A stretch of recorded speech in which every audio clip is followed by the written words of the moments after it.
Ibu, Bapak sekalian, kita lanjutkan lagi pada langkah atau elemen 3 seri rencana asesmen atau MAPA, yakni identifikasi, persyaratan, modifikasi, dan kontekstualisasi di dalam perencanaan asesmen ini.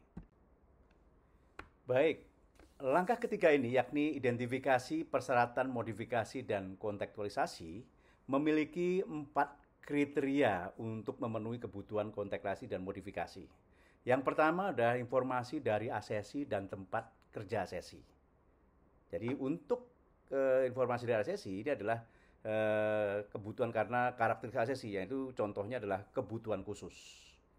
Kemudian juga tuntutan dari tempat kerja atau informasi tempat kerja, yakni waktu, mungkin ada spesial khusus persyaratan waktu, kemudian bahan, instruksi sesuai tugas, dan juga persyaratan lingkungan kerja. Kemudian saran paket atau pengembang pelatihan untuk meminta adanya kontekstualisasi atau modifikasi. Yakni karena adanya kebijakan dan standar institusi tempat kerja tadi, tempat kerja atau tempat pelatihan, kemudian kurikulum dan materi pelatihan, kemudian tingkat pendidikan dan tujuan pelatihan, lingkungan belajar, dan juga metode penilaian formatif dari lembaga pelatihan atau pendidikan. Nah, dari dua pilihan kriteria tadi, pemerintah kontekstualisasi dan modifikasi, maka pada kriteria ketiga ini menuliskan detail kebutuhan kontekstualisasi perangkat asesmen. Sehingga kriteria ketiga ini adalah kebutuhan kontekstualisasi perangkat asesmen. Sehingga kita bisa lihat di sana identifikasi. Yang pertama modifikasi kontekstualisasi metode asesmen. Apa yang permintaan dua kriteria tadi yang sudah dipilih. Kemudian modifikasi dan kontekstualisasi instrumen asesmen. Nah, kriteria keempat, kebutuhan modifikasi juga terjadi adanya peluang asesmen terintegrasi yang dapat mencakup beberapa pilihan seperti tes terpadu, proyek berbasis kompetensi, studi terpadu, kasus terpadu, simulasi juga bisa terintegrasikan, portfolio bisa terintegrasi, penugasan kolaboratif, diskusi panel, live performance, dan juga skenario multitasking. Baik, mari kita coba berlatih untuk mengidentifikasi persyaratan modifikasi dan kontekstualisasi. Mari kita lihat tabel yang dapat membantu kita pada kriteria 3.1, yaitu karakteristik asesi. Ada di situ ada kolom keduanya ada pilihan tidak ada kebutuhan atau ada kebutuhan kontekstualisasi. Jika ada, ya, jika ada, maka untuk yang ini kita isi. Misalnya adanya kebutuhan khusus apa.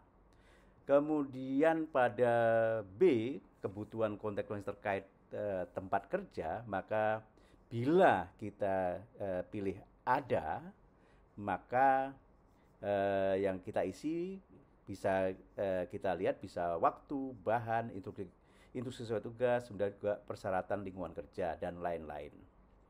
Kemudian pada kriteria 3.2, di sini saran yang diberikan oleh paket pelatihan atau pengembang pelatihan. Di sini jika tidak ada maka kosongkan, kalau ada maka kita isi beberapa contoh pilihan, misalnya kebijakan dan standar industri, kurikulum dan materi pelatihan, tingkat pendidikan dan tujuan pelatihan, lingkungan belajar, misalnya metode penilaian formatif, dan lain-lain. Kemudian pada kriteria ketiga mengenai penyesuaian perangkat asesi terkait kebutuhan kontekstualisasi dari dua kriteria tadi 3.1 dan 3.2, maka kita bila ada di atasnya ada yang di atas tadi ada, maka kita isikan modifikasinya, modifikasi dan metode assessment apa yang dimodifikasi, dan juga modifikasi atau dan juga kontekstualisasi instrumen asesmennya yang sudah dipilih tadi kita isikan di sana. Nah, kemudian kriteria yang keempat yaitu 3.4, ini adalah peluang untuk kegiatan asesmen terintegrasi dan mencatat setiap perubahan yang diperlukan untuk alat asesmen atau instrumen asesmen. Di sini bila ada potensi untuk integrasi atau tidak ada, kalau tidak ada kita kosongkan. Bila ada, maka kita lihat slide berikut ini untuk sebagai contoh. Nah, kita lihat di sini peluang kegiatan asesmen terintegrasi dari beberapa kelompok unit kompetensi. Ini yang pertama kita bisa menggunakan tadi proyek berbasis kompetensi. Kita berikan tugas untuk suatu proyek. Ada studi kasus terpadu, bisa simulasi, kemudian portfolio, ujian terpadu, ya. Kemudian tugas kolaborasi, diskusi panel, pertunjukan langsung, atau skenario multitasking. Jadi ini adalah paling tidak ada 9 pilihan untuk peluang kegiatan asesmen terintegrasi. Tujuannya terintegrasi ini adalah untuk memberikan efisiensi asesor di dalam melaksanakan